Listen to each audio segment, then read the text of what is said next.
friends, this is Holy Virus, the Blind Warrior Gamer. It is November 26th, 2011, and I'm coming to you today from inside Star Wars The Old Republic, the final beta test.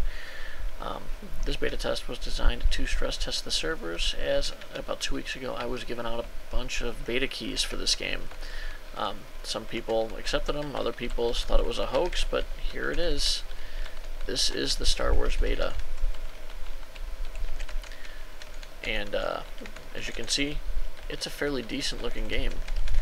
Graphics are really good, but it does have its flaws.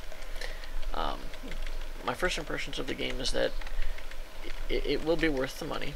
It's going to be a very good game, and Blizzard's probably going to have their hands full. The reason for why Blizzard's going to have their hands full is that it's a different style of gameplay.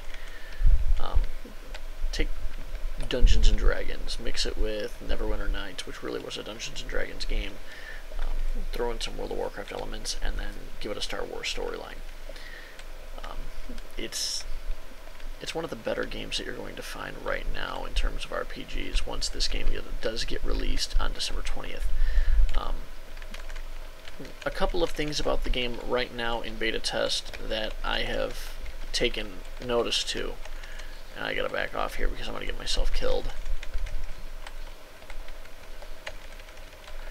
A couple of things that I've noticed about the beta test. The first thing is that the beta test has some flaws. It has some graphical flaws, and it has some functionality flaws. I just got myself pwned here. Some of the graphics flaws are texture-based, where you will be, in a town or some place with a lot of things to be rendered, and occasionally everything on screen is just going to white out on you. You're not going to be able to see nothing. One of the other flaws is when you're clicking on the screen to target enemies or to loot, or if you've got your vent button set to the mouse and you click, it will randomly just jerk your screen up like this and you can't see what's going on. It's a big flaw in the game, and it's something that I'm going to report into them and hopefully they fix. I'd hate to see that in the release build. It still is going to be a good game despite its flaws, and I don't know. It's really hard to give a great score to the game simply because of its flaws. Now, some of the features in this game that are really, really cool.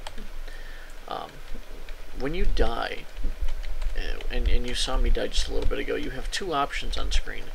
One of them is to call a medical unit, and the medical unit will come out and it will resurrect you and heal you to full life right where you died.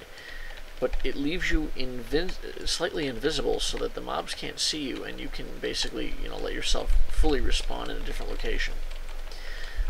It is set on a timer, so if you use it too often, you could end up having to wait, several minutes. I've seen it go up 10 minutes when I've died before I could use the medical evac, or I should say the medevac team. The other option is to go back to your closest town. You don't have to go back and find your body, which is kind of a nice thing. Leveling progression is very slow. Big reason for that is that it is very D&D based, which means I don't expect it to have a very high level cap right now. I believe it's 30, but don't quote me on that. You'll want to look that up and double check yourself. The fighting is very fluid. The animations and body movements are very realistic.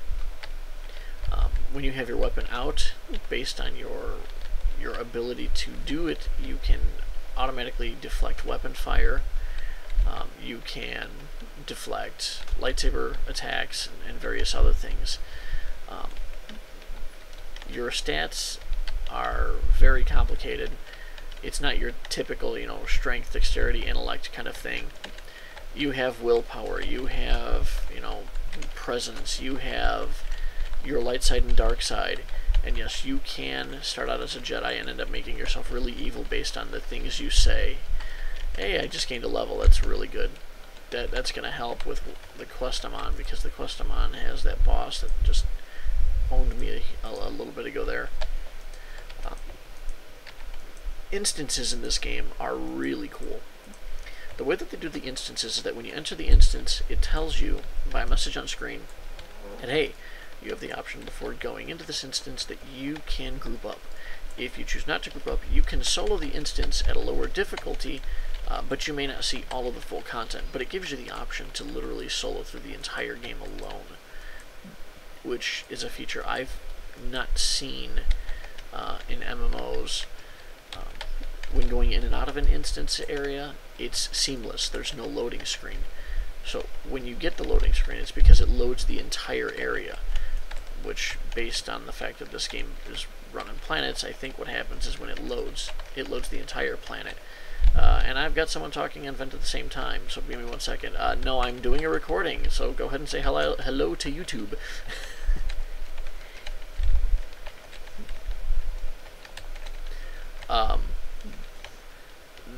This game is going to be well worth the money, and when it is, the full release build and everyone gets to see the game for its full content, it's going to be great. There, I am sure you saw some of the graphics flickering that I had mentioned,